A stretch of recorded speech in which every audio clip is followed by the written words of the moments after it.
အနုပညာဆိုတာအချိန်ကိုလေးစားရတယ်လို့ပြောလိုက်ပါတယ်။ပေါ်ကအချိန်မပြည့်ခင်အရင်ပြီးသွားတာကြောင့်ကိုငယ်ရှုနှိမ်ပြီးပေါ်အနိုင်ရသွားပါတယ်။လက်ခုပ်တံတွေကြားမှာကိုငယ်ဟာတိတ်ဆိတ်စွာရပ်နေခဲ့ပါတယ်။အိမ်ပြန်ရောက်တဲ့အခါစိတ်သက်တွေကြပြီးအားငယ်နေတဲ့ကိုငယ်ကိုဦးလေးဟောင်မဟောင်းကစိတ်မကောင်းစွာကြည့်နေခဲ့ပါတယ်။ကိုငယ်ဟာဆိုင်ကိုပစ်ထားပြီးရက်တော်ကြာဂိမ်းမဲဆော်ရင်းအရှုထဲမှာညှို့မွန်းနေခဲ့ပါတယ်။တနေ့မှာတော့ဦးလေးဟောင်ကကိုငယ်ရဲ့အခန်းထဲဝင်လာပြီးဂိမ်းလက်ကင်ကိုယူကအတူဆော့ပေးပါတယ်။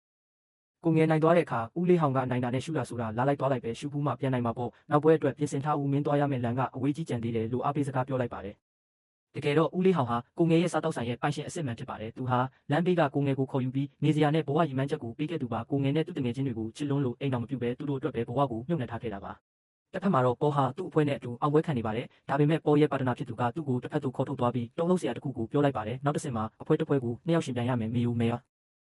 ာကအဓိကစားဖို့မှုဖြစ်ပြီးမင်းကသူ့လက်ထောက်လို့ရမယ်သူကချောတော့ဆိုင်အတွက်ပူလူစိတ်ဝင်စားခံရလိမ့်မယ်လို့ဆိုပါတယ်ပေါ်ဟာမယုံနိုင်ဖြစ်သွားပါတယ်မေယိုကငါလက်ထောက်ပဲလေသူကနိုင်ငံတကာပြိုင်ပွဲအတွက်လေ့ကျင့်ထားတာလည်းမရှိဘူးလို့အငင်းပွားပါတယ်ထိုစဉ်မှာပဲမေယိုကဟင်းရည်နဲ့ပကံကိုရှေ့ချပေးပြီးဘယ်ပကံကပုံငယ်လဲဆိုတာမြည်ကြည့်စမ်းလို့အေးဆက်ဆက်ပြောလိုက်ပါတယ်ပေါ်မြည်ကြည့်လိုက်တဲ့အခါမျက်နှာပြတ်သွားပါတယ်မေယိုကရှင်ခွဲခြားမသိနိုင်ဘူးမလားရှင်ကတော်တဲ့စပုံမှုဖြစ်နိုင်ပေမဲ့ရှင်မှာအရသာခံအာရုံမရှိဘူးအရသာမသိတဲ့စပုံမှုဟာပြိုင်ပွဲမှာဘာမှမဟုတ်ဘူးလို့ပြောလိုက်ပြီးပေါ်ရဲ့တန်ဖိုးအရှိဆုံးဟင်းချက်နီးစာအုပ်ကိုထုတ်ပြပါတယ်ဒီစာအုပ်ရှိရင်ဘယ်သူမှမဆိုရှင်းလို့ချက်တက်တယ်ရှင်ကအစားထိုးလို့ရတဲ့လူတစ်ယောက်ပ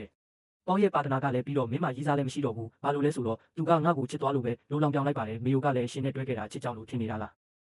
ငါကနိုင်ငံတကာပြိုင်ပွဲကိုတက်ချင်လို့ရှင်ကိုအသုံးချခဲ့တာလို့ပြစ်မရှိတယ်လို့ပြောလိုက်ပါတယ်တစ္ဆာဖောက်ခံရမှုကြောင့်ပေါ်ဟာစကားပင်မပြောနိုင်ပဲအပြင်ကိုထွက်လာခဲ့ပါတယ်လမ်းဘေးမှာထိုင်ပြီးအရက်တောက်ရင်းငိုကြွေးနေတဲ့ပေါ်ကိုကိုငယ်တွေ့သွားပါတော့တယ်သူကလျှောက်လာပြီးဘေးနားမှာဝင်ထိုင်လိုက်တယ်ပြိုင်ပွဲလာမှလားလူကိုငယ်ကမေးတယ်ဒါမှမဟုတ်ဒီမှာပဲထိုင်တောက်နေတော့မှလားပေါ်တယောက်လုံးဝကိုစိတ်တက်ကြပျက်စီးသွားပြီးငါ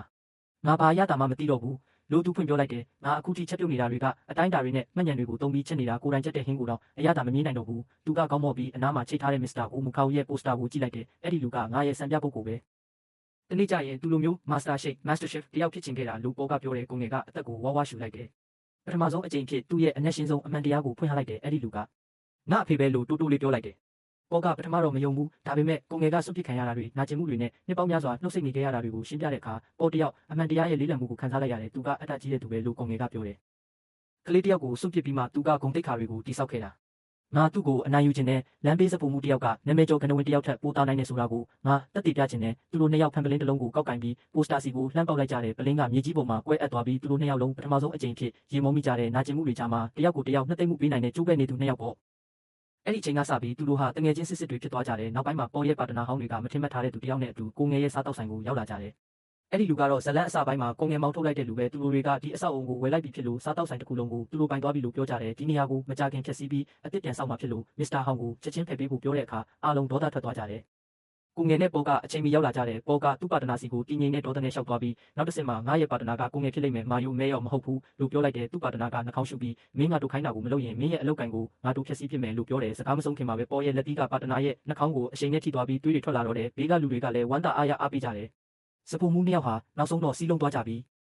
နောက်နေ့မှာပြင်ဆင်မှုတွေစတင်တဲ့ကိုငယ်နဲ့ပေါ်ဟာတကယ်အသင်းဖော်တွေလို့ဘေးချင်းရှင်ပြီးချက်ပြုတ်ကြတယ်ကိုငယ်ကပေါ်ကိုရှေးဟောင်းထားအသုံးပြုနေတွေအစားအစာရဲ့ထိတွေ့မှုကိုဘယ်လိုခံစားရမလဲဆိုတာနဲ့လက်ဖျားတွေရဲ့အာယုံခံစားမှုကိုဘယ်လိုယုံကြည်ရမလဲဆိုတာသင်ပေးတယ်ပေါ်ကတော့ကိုငယ်ကိုခင်မီနည်းပညာတွေကိရိယာအသစ်တွေနဲ့ပြင်ဆင်မှုပုံစံအသစ်တွေကိုပြန်တင်ပေးတယ်မစ္စတာဟောင်ကလည်းသူတို့နှစ်ယောက်လုံးကိုအဖေတယောက်လိုထောက်ပံ့ပေးခဲ့တယ်မကြခင်မှာပဲအပြည်ပြည်ဆိုင်ရာဟင်းချက်တန်ပွဲကြီးစတင်ခဲ့တဲ့ကမ္ဘာတဝန်းကနာမည်ကြီးစပုံမှုတွေဟာသူတို့နိုင်ငံကိုစားပြုပြီးစုဝေးလာကြတယ်ပထမအဆင့်စတင်တာနဲ့ကွင်းတစ်ခုလုံးဟင်းခတ်အမွေးကြိုင်နှံတွေစီတန်တွေဟင်းရည်အမွေးတွေနဲ့ပြည့်နှက်သွားတယ်မာယိုလည်းအပြင်းထန်စူးစမ်းပြီးချက်ပြုတ်နေတဲ့တစ်ခုပြီးတစ်ခုဟင်းနေရာတွေကိုမြည်ဆန်းပြီးတဲ့နောက်ရလက်တွေထွက်လာတယ်